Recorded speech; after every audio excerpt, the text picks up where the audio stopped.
Assalamualaikum warahmatullahi wabarakatuh. Syahdan, pada suatu hari datanglah beberapa ekor kambing dari hasil rampasan di kota Kufah. Kambing-kambing itu pun bercampur dengan piaraan penduduk setempat. Maka laki-laki itu bertanya, berapa tahun biasanya umur kambing? Ketika dijawab 7 tahun, maka selama 7 tahun pula ia mencegah dirinya dari memakan daging kambing. Diriwayatkan pula bagaimana dari pusat kerajaan di Baghdad, Irak, ia dikirimi uang senilai 10.000 dirham sebagai hadiah dari seorang sultan. Tapi laki-laki itu tidak hendak menerimanya. Tatkala bersuruh baginda datang pagi-pagi membawa uang itu, laki-laki itu cuma menerima tamunya di kamar dengan berselimut. Ketika sang utusan kerajaan mengucapkan pesan sultan dengan uang sebanyak itu, laki-laki itu cuma berkata, letakkanlah uang itu dalam pundi-pundi di sudut rumah ini. Ia tak hendak menyentuhnya.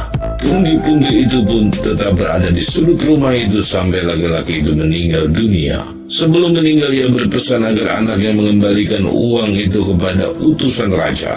Puncak penolakan yang seperti itu kemudian terjadi ketika dari Baghdad datang tawaran lain dari sultan yang baru. Ia hendak diangkat menjadi seorang hakim kerajaan. Seorang pegawai kerajaan pun bertanya kepada laki-laki tua yang bersikeras ogah itu, akan tetapkah guru menolak kehendak baginda? Padahal baginda telah bersumpah memberikan kedudukan kepada guru. Ketika laki-laki itu tetap menolak, ia dimasukkan ke dalam penjara, dan Sultan Abu Ja'far al-Mansur, kepala negara sebuah kerajaan Islam yang tersohor dalam sejarah, memutuskan untuk menyiksanya. Ia tidak mau tahu ketika laki-laki tua itu menyatakan bahwa dirinya tidak patut diberikan kedudukan yang ditawarkan. Bagi raja atau pemimpin umat yang beriman, perintahnya harus ditaati. Ulama dari Kufah itu pun didera dengan cemeti, dengan leher dikalungi rantai. Tapi laki-laki itu tetap menolak. Juga ia tetap menolak ketika ibu kandungnya dikirim ke penjara buat membujuknya agar ia mampu menerima tawaran baginda. Oh ibu,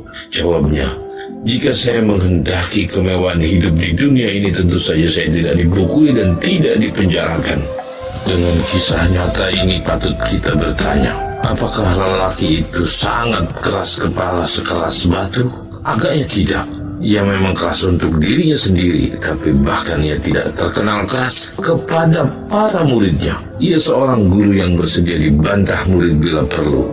Ia seorang ulama besar yang dalam berfatwa selalu berkata, inilah pendapat dari Abu Hanifah, dan ini yang sebaik-baiknya sepanjang pertimbangan kami. Barang siapa yang datang dengan membawa keterangan yang lebih baik, dialah yang utama diikuti dengan benar. Abu Hanifah, yang lebih kita kenal sebagai Imam Hanafi, agaknya seorang peneguh tradisi kemerdekaan berpikir, kemerdekaan yang tegak di hadapan kekuasaan luar, juga kemerdekaan yang tetap dijaga di hadapan sikap serba tahu sendiri.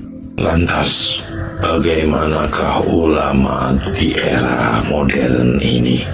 Apakah betul-betul menjadi ulama yang seperti Abu Hanifah, atau hanya menjadi ulama stempel penguasa saja, atau cuma menjadi ulama yang selalu beroposisi kepada pemerintah dengan alasan orang itu bukan pilihannya saat pemilihan presiden? Mau ikuti model ulama yang bagaimanakah kita ini? Apakah mengikuti ulama yang selalu menganjurkan kedamaian, ketenangan dengan mengambil ayat-ayat Al-Quran tentang keramahan Islam, sementara tidak pernah mengkritisi pemerintah? Ataukah kita ikut ulama yang selalu saja mencerca, memaki seorang pemimpin dan rezimnya karena pemimpin yang dia usung kalah dalam pemilihan presiden? Ataukah pemimpin dan ulama seperti Abu Hanifah, Imam Al-Hanafi yang akan kita ikuti?